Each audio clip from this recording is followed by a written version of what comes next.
إن الحمد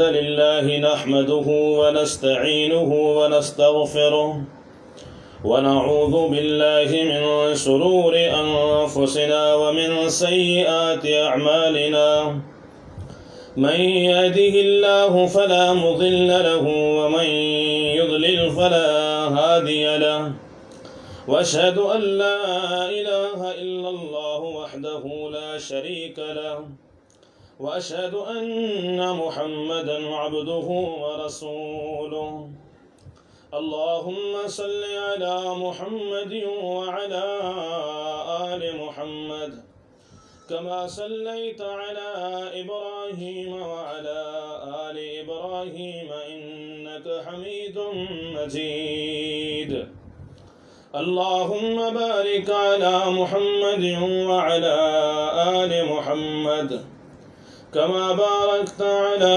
إبراهيم وعلى آل إبراهيم إنك حميد مجيد أما بعد فقد قال الله سبحانه وتعالى في محكم تنزيله أعوذ بالله من الشيطان الرجيم وعلى الثلاثة الذين خلفوا حتى إذا ضاقت عليهم الأرض بما رحبت وضاقت عليهم أنفسهم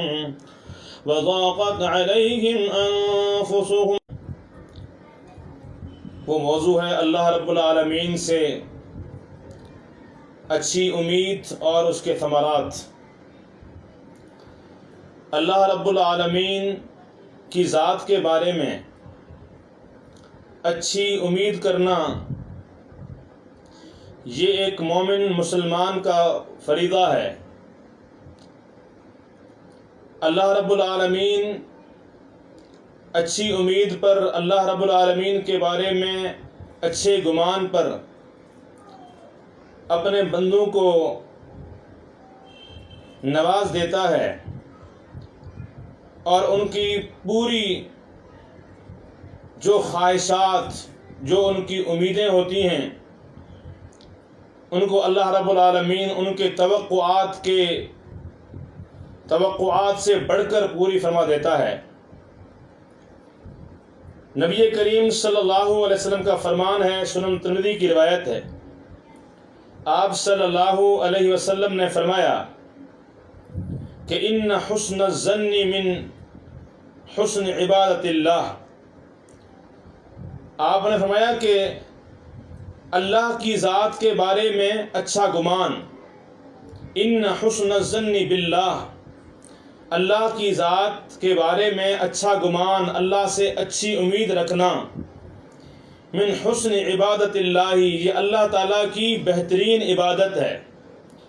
یعنی بذات خود جب بندہ اللہ رب العالمین سے پر امید رہتا ہے، اللہ رب العالمین سے اپنی امیدیں وابستہ رکھتا ہے، اللہ کے بارے میں اچھا گمان رکھتا ہے، تو یہ بذات خود یہ اس کا اچھا امید رکھنا یہ اللہ کی بارگاہ میں عبادت بن جاتا ہے۔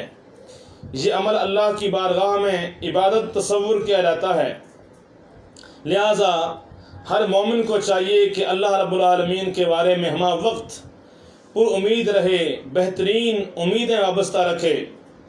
صحیح بخاری میں ابو ہریرہ رضی اللہ تعالی عنہ کی بیان کردہ روایت ہے، نبی کریم صلی اللہ علیہ وسلم نے حدیث قدسی بیان فرمایا کہ اللہ تعالیٰ فرماتا ہے، انا عند ظن عبدی بی وانا معه اذا ذکرنی، کہ میں اپنے بندے کے گمان کے مطابق اس سے معاملہ برتتا ہوں، وانا معه اذا ذکرنی، یہ بندہ جب مجھے یاد کرتا ہے تو میں اپنے بندے کے ساتھ ہوتا ہوں۔ صحیح مسلم میں اس طرح کے الفاظ ہیں کہ انا عند ظن عبدی بی وانا معه اذا دعانی، میں اپنے بندے کے گمان کے ہاں سے ہوں، میرا بندہ میرے متعلق جو گمان کرتا ہے میں اس سے وہی معاملہ برتتا ہوں۔ وَأَنَا مَعَهُ إِذَا ذَكَرَنِي، میرا بندہ جب مجھے یاد کرتا ہے تو میں اپنے بندے کے ساتھ ہوتا ہوں۔ بلکہ صحیح مسلم میں دعانی کے الفاظ ہیں کہ جب میرا بندہ مجھے پکارتا ہے، مجھ سے دعائیں کرتا ہے تو میں اپنے بندے کے ساتھ ہوتا ہوں۔ یعنی اللہ رب العالمین کرنا یہ ایک عظیم عبادت ہے، اور انسان کے جمی معاملات دنیاوی ہوں یا اخروی ہوں ان کے حل کے لیے یہ عظیم الشان سرمایہ ہے۔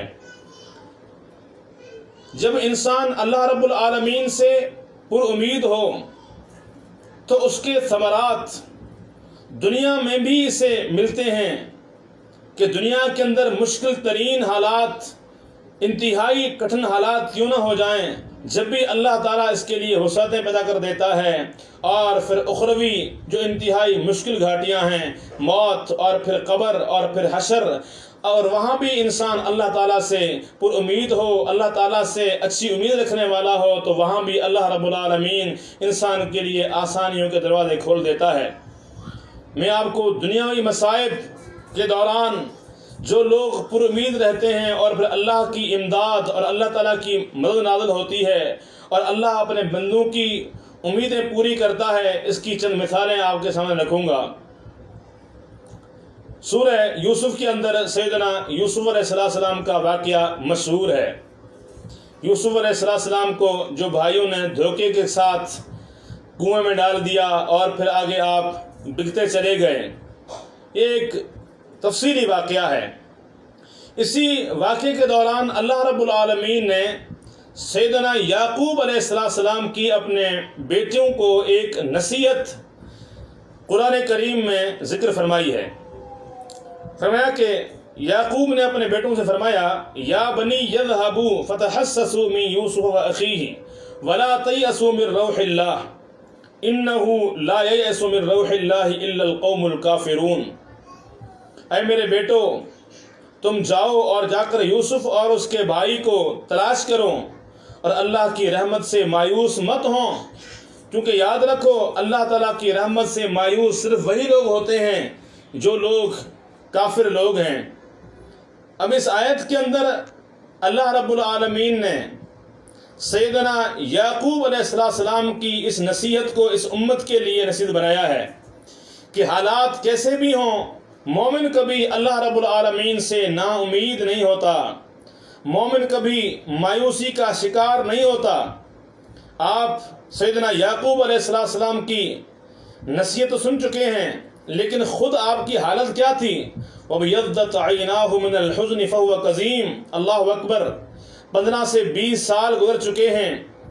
جو بھائیوں نے بھیڑیے والا ڈھونگ پیش کیا تھا، اسے گزرے ہوئے 15 سے 20 سال ہو چکے ہیں، لیکن والد گرامی اس دکھ کے اندر رو رو کر ان کی آنکھوں پر سفیدی چھا گئی ہے، موتیا چھا گیا ہے۔ اس کے باوجود اپنے بیٹوں کو وصیت اور نصیحت یہ ہے کہ بیٹو، اللہ کی رحمت سے نا امید مت ہونا، اللہ کی رحمت سے نا امیدی کفر ہے۔ اور پھر آپ دیکھیے کہ اللہ رب العالمین نے وہ جو آپ کی نصیحت تھی کس طرح اس کے ثمرات نصیب کیے، کہ پھر اللہ نے اپنے والد گرامی کے ساتھ دونوں بیٹوں کو ملایا، اور پھر وہی جو غم تھے وہ خوشیوں میں بدل گئے۔ اس کی دوسری مثال قرآن کریم میں آپ پڑھتے رہتے ہیں، اور میں نے آغاز میں یہی آیت تلاوت کی تھی۔ نبی کریم صلی اللہ علیہ وسلم نے غزوہ تبوک کے لیے جانے کا عندیہ دیا، اور پھر آپ چل دیے۔ آپ کے ساتھ صحابہ رضوان اللہ علیہم اجمعین بھی چلے گئے، لیکن صحابہ میں 3 صحابہ کرام رضوان اللہ علیہم اجمعین اپنی سستی کے باعث نہیں جا پائے۔ خیال یہ تھا کہ کل جائیں گے، شام کو نکل جائیں گے، لیکن اس طرح کرتے کرتے سستی ہو گئی اور وہ صحابہ کرام جا نہیں پائے۔ یہ تینوں کے تینوں صحابہ انصاری صحابہ ہیں، سیدنا کعب بن مالک، سیدنا مرارہ بن ربیعہ، سیدنا ہلال بن امیہ رضی اللہ تعالی عنہم اجمعین۔ یہ تینوں صحابہ رہ گئے۔ اللہ کے نبی صلی اللہ علیہ وسلم غزوہ تبوک سے واپس ہوئے، آپ مدینہ طیبہ پہنچے۔ منافقین جو نہیں گئے تھے انہوں نے عذر پیش کیے، اللہ کے نبی نے ان کے قبول کر لیے، چونکہ ظاہر بات ہے جو ان کے ظاہری باتیں تھیں وہ قسمیں کھا رہے تھے، اللہ کے نبی نے ان پر اعتماد کر لیا۔ ان تینوں صحابہ نے سچ بول دیا، اللہ کے نبی ادھر کوئی نہیں تھا، سستی کی وجہ سے آہستہ آہستہ آج جائیں گے کل جائیں گے اس طرح رہ گئے، اور سستی کی وجہ سے ہم کیا ہے رہ گئے۔ اللہ کے نبی صلی اللہ علیہ وسلم نے ان تینوں صحابہ کرام سے سوشل بائیکاٹ کا حکم دے دیا۔ اللہ اکبر۔ 40 دن گزر گئے، کعب بن مالک فرماتے ہیں کہ 40 دن گزر گئے، اور 40 دن تک ہم انتظار کرتے رہے کہ کوئی اللہ کی طرف سے ہمارے لیے آسانی آ جائے۔ 40 دن گزرنے کے بعد پھر میرے پاس ایک قاصد آیا اور اس نے آ کر کہا کہ اللہ کے نبی فرماتے ہیں کہ اپنی بیوی سے الگ ہو جاؤ۔ میں نے عرض کی کہ اللہ کے نبی سے معلوم کرو، اطلقها ام ماذا افعل، میں اپنی بیوی کو طلاق دوں یا کیا کروں؟ حکم آیا کہ نہیں، آپ ان کے قریب مت جائیں، ان سے دور رہیں۔ میں نے اپنی بیوی سے کہا کہ چلی جائیں، آپ اپنے والدین کے ہاں چلی جائیں۔ وہ چلی گئی، اور ہماری حالت یہ تھی کہ ہم اپنی جان سے بیدار ہو چکے تھے، اور اسی دوران میرے پاس غسان کے بادشاہ کا خط آیا کہ تمہارے آقا نے، تمہارے سردار نے تمہیں چھوڑ دیا ہے، ہم تمہاری امداد کرنے کو تیار ہیں، ہم تمہاری مکمل سپورٹ کریں گے، تم ہمارے لشکر میں آ جاؤ، تم ہماری پارٹی میں آ جاؤ۔ دیکھیں آزمائش، اللہ کے نبی صلی اللہ علیہ وسلم ناراض، سارے صحابہ کرام ناراض، 40 دن گزر گئے ہیں، تن تنہا اکیلے، کوئی صحابی سگے قدم بھی بات کرنے کو تیار نہیں۔ لیکن اسی عالم کے اندر جب یہ خط پہنچا تو فرماتے ہیں کہ میں کھڑا ہوا، میں نے کہا یہ بھی ایک میرے لیے بہت بڑی آزمائش ہے، اور اس خط کو میں نے اٹھایا اور تندور کے اندر میں نے آگ میں جلا دیا۔ پھر انتظار کرنے لگے، 50 دن پورے ہوئے۔ 50 دن جب پورے ہوئے تو فجر نماز پڑھنے کے بعد میں چھت پر بیٹھا ہوا تھا، اتنے میں ایک آواز آئی ٹیلے سے ایک صحابی کی کہ اے کعب مبارک ہو، اور میں وہیں پر سجدے میں گر گیا۔ اور پھر اللہ رب العالمین نے قرآن کریم نازل فرمایا، اور قرآن کریم کے اندر اللہ تعالیٰ نے ارشاد فرمایا وَعَلَى الثَّلَاثَةِ الَّذِينَ خُلِّفُوا حَتَّى إِذَا ضَاقَتْ عَلَيْهِمُ الْأَرْضُ، اور وہ 3 صحابہ جو پیچھے رہ گئے تھے، ان پر زمین بما رحبت اپنی کشادگی کے باوجود تنگ ہو چکی تھی، وضاقت علیہم انفسہم، اور ان کی خود اپنی جانیں بھی ان پر بوجھ بن چکی تھی، وظنوا الا ملجأ من اللہ الا الیہ، اور ان لوگوں نے گمان کیا کہ اب اللہ تعالیٰ کی ذات کے علاوہ اور کوئی جائے پناہ نہیں ہے۔ یہاں میں گمان میں یقین، انہوں نے یقین کر لیا کہ اللہ ہی نجات دے گا، اللہ کے علاوہ اور کوئی جائے پناہ کو نجات کا راستہ ہی نہیں ہے۔ اللہ رب العالمین نے فرمایا ثم تاب علیہم لیتوبوا، پھر اللہ رب العالمین نے ان کی توبہ قبول فرما لی، اللہ رب العالمین ان پر تائب ہوا تاکہ یہ لوگ توبہ کر لیں۔ ان اللہ هو التواب الرحیم، اللہ تعالیٰ بہت توبہ کرنے والا مہربان ہے۔ اللہ اکبر۔ یہ آیات نازل ہوئی اور ان تینوں صحابہ رضوان اللہ علیہم اجمعین کی توبہ قبول ہوئی۔ جب یہ آیات نازل ہوئی، بشارت آئی، تو کعب بن مالک فرماتے ہیں کہ جو بشارت دینے کے لیے گھوڑے کو دوڑاتے ہوئے صحابی پہنچا تھا، میرے پاس اور تو اس وقت کچھ نہیں تھا، میں نے اپنے ساتھی سے کپڑے ادھار لیے، اور جو میرے تن پر جسم پر کپڑے پہنے ہوئے تھے وہ میں نے اتار کر ان کے حوالے کیے، اور خوشی کے اندر میں نے ان کو مبارکباد کے طور پر یہ کپڑے دیے۔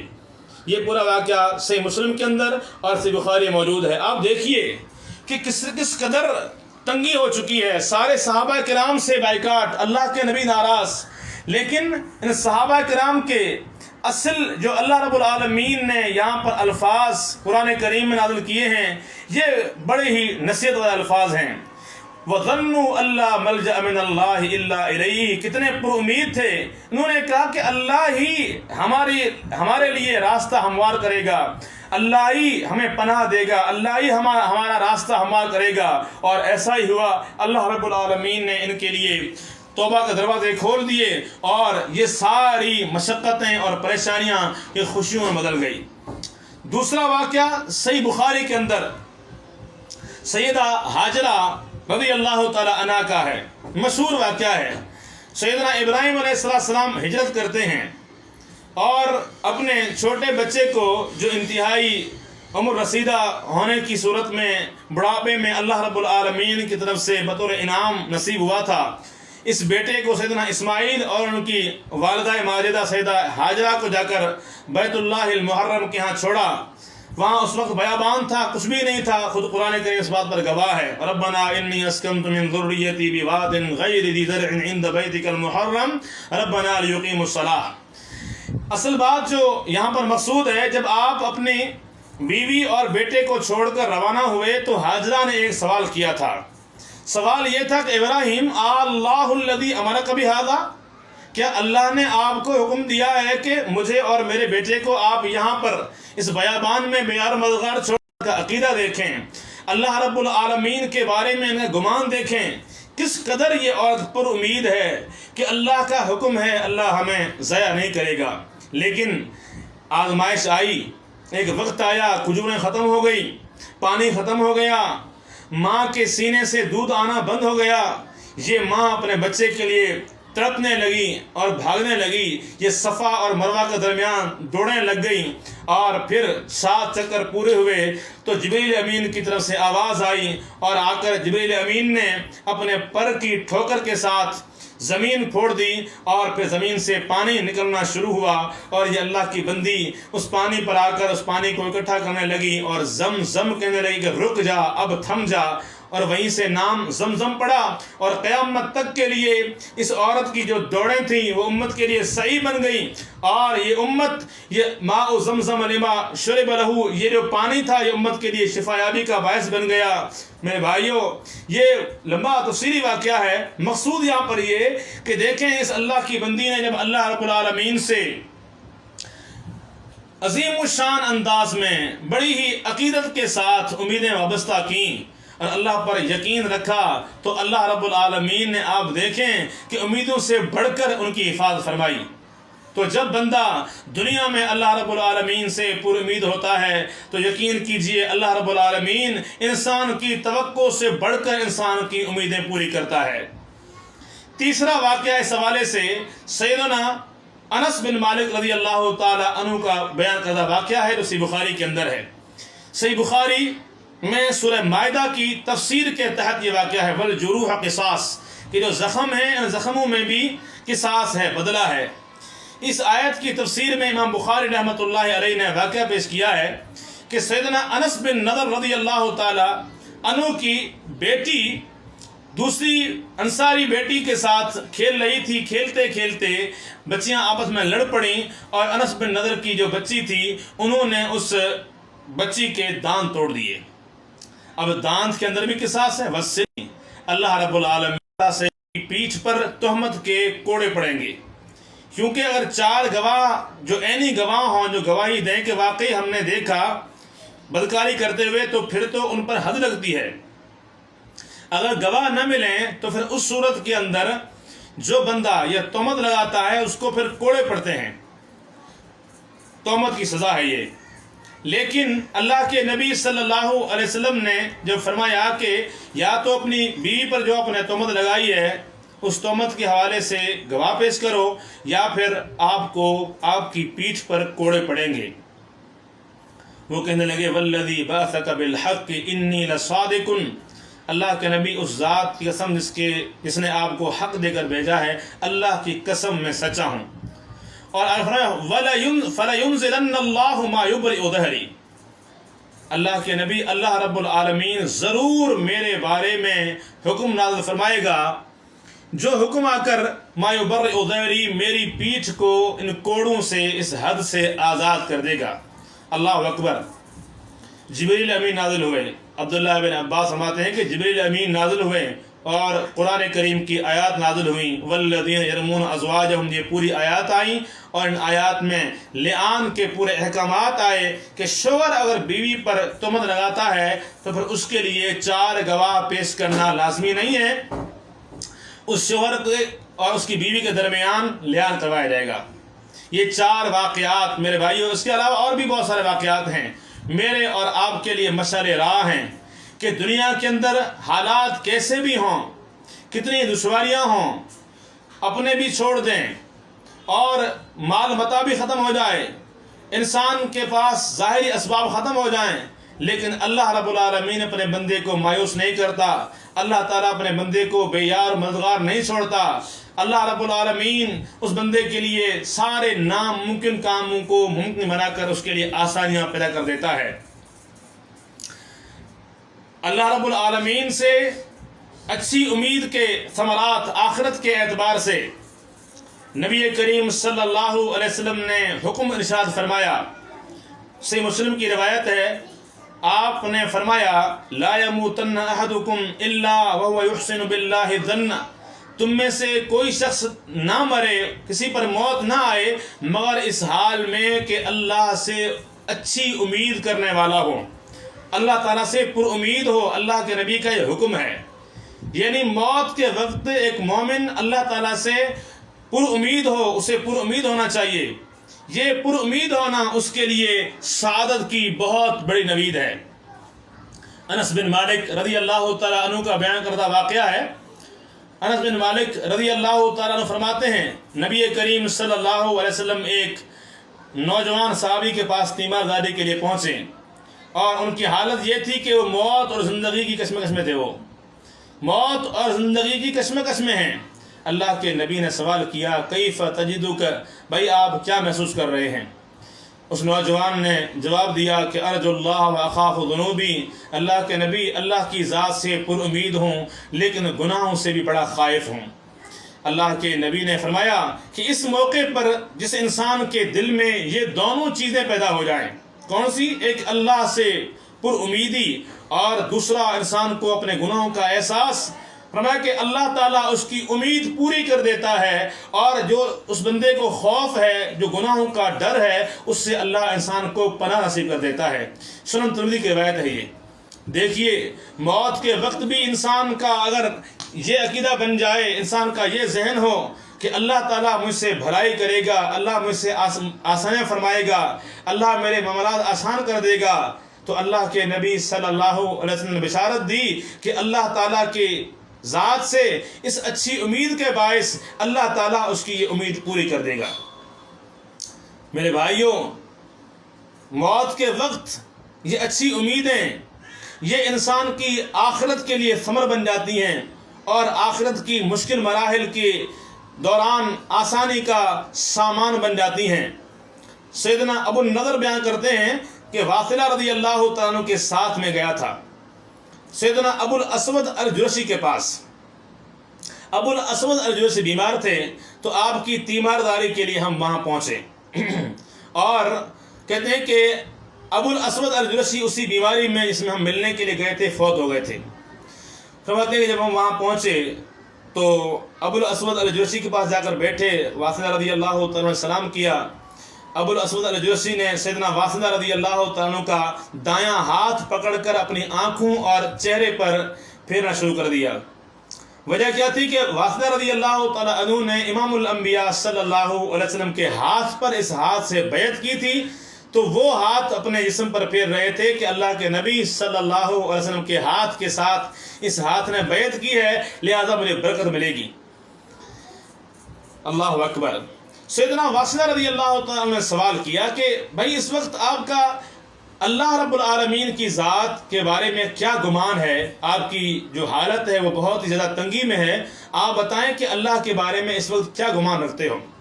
ابو الاسود نے سر ہلا کر جواب دیا کہ اللہ کی ذات سے میں بڑا پر امید ہوں۔ سیدنا واصلہ رضی اللہ تعالیٰ نے وہیں بشارت دی کہ پھر خوش ہو جاؤ، کیونکہ میں نے نبی کریم صلی اللہ علیہ وسلم کو فرماتے ہوئے سنا، آپ صلی اللہ علیہ وسلم نے فرمایا کہ میں اپنے بندے کے گمان کے مطابق اس سے معاملہ برتتا ہوں، اب میرا بندہ جو گمان رکھنا چاہے اس کی مرضی ہے۔ مسند احمد کی صحیح روایت ہے، یعنی اب انسان بندہ اللہ کی بارگاہ میں اللہ کے بارے میں جو گمان رکھے گا اللہ اس سے وہی رویہ برتے گا۔ آپ اللہ کی بارگاہ میں اللہ کی ذات سے اچھی امید رکھتے ہیں، بشارت ہو آپ کو، اللہ تعالیٰ آپ سے بھلائی فرمائے گا، اللہ آپ کی امید پوری کر دے گا۔ اس حوالے سے آخری واقعہ سیدنا انس بن مالک رضی اللہ تعالیٰ عنہ کا بیان کردہ واقعہ مسند احمد کے اندر ہے اور صحیح سند ہے۔ فرماتے ہیں کہ نبی کریم صلی اللہ علیہ وسلم نے فرمایا تو ارجو ان اخرجتنی منہا اللہ تعیدنی فیہا، ایک بندہ کہے گا اللہ کی طرف جھانک کر، اللہ جب تو نے مجھے جہنم سے نکالا تھا تو مجھے بڑی امید تھی، میں پر امید تھا کہ اب تو دوبارہ مجھے واپس جہنم میں نہیں ڈالے گا۔ اللہ کے نبی صلی اللہ علیہ وسلم نے فرمایا، اللہ تعالیٰ فرمائے گا فلا تعود فیہا، ٹھیک ہے تو واپس اب جہنم میں نہیں جائے گا، تو جہنم میں نہ جا۔ دیکھیں انسان کی اللہ سے امید اور اللہ رب العالمین کی نظر میں انسان کی امید کی قدر، اللہ اکبر۔ اللہ رب العالمین کی بارگاہ میں یہ انسان اپنی امید کا اظہار کرے گا، اللہ میں امید لے کر آیا تھا کہ اب تو مجھے جہنم میں نہیں ڈالے گا، اللہ تو نے پھر حکم دے دیا ہے، اللہ فرمائے گا اس بندے کو جہنم میں مت ڈالو، اور پھر اللہ اسے نجات دے گا۔ مسند احمد کی ایک اور روایت میں الفاظ ہیں فَيُنْجِيهِ اللَّهُ، اللہ تعالیٰ اس بندے کو جہنم کی آگ سے نجات دے گا۔ میرے بھائیوں، یہ چند دلائل اختصار کے ساتھ جو میں نے پیش کیے ہیں، ان کا خلاصہ یہ ہے کہ ایک مومن مسلمان کو چاہیے کہ حالات کیسے بھی ہوں اللہ رب العالمین سے پر امید رہے۔ ضرور آزمائشیں آتی ہیں، یہ عارضی آزمائشیں ہوتی ہیں، ان آزمائشوں پر صبر کر کے اللہ رب العالمین کی رسی کو مضبوطی سے تھام لے، اللہ رب العالمین سے اپنے تعلقات مزید مربوط کر لے، اور امید کے ساتھ، یقین کے ساتھ اللہ تعالیٰ سے دعائیں کرتا رہے، اللہ رب العالمین اس کے سارے معاملات حل کر دے گا، چونکہ اسی رب العالمین نے وعدہ کیا ہے کہ فَإِنَّ مَعَ الْعُسْرِ يُسْرًا، کہ تنگی کے بعد آسانی ہے۔ اللہ رب العالمین ہمارے لیے، پوری امت کے لیے آسانیاں فرمائے، ہمیں آزمائشوں سے بچائے، اور اللہ کی ذات میں اچھی امیدیں رکھنے، اللہ سے اچھی امیدیں وابستہ کرنے کی توفیق عطا فرمائے، چونکہ اللہ رب العالمین کے بارے میں اچھی امید امام الانبیاء صلی اللہ علیہ وسلم کے حکم کے مطابق یہ اچھی عبادت ہے، یہ بہترین عبادت ہے، لہٰذا اللہ تعالیٰ ہماری ان اچھی امیدوں کو عبادت میں بدل دے، اور اللہ تعالیٰ ہمیں کتاب اور سنت کے مطابق عمل کرنے کی توفیق عطا فرمائے۔ وآخر دعوانا ان الحمد للہ رب العالمین۔